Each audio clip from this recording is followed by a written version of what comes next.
Di pasaran, terdapat banyak penggilik palsu dan berkualiti rendah. Biasanya yang berwarna kuning di sini.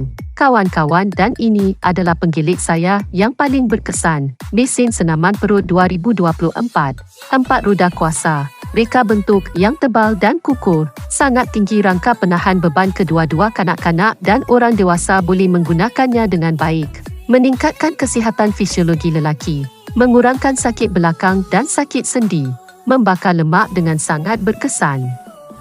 Hanya 10 minit sehari untuk mempunyai badan yang sihat. Beli hari ini akan memberi anda satu permaidani berkualiti tinggi dengan 1 meter sukan. Terima barang untuk pemeriksaan sebelum pembayaran. Waranti 1 tahun. Pautan pesanan di bawah. Terima kasih.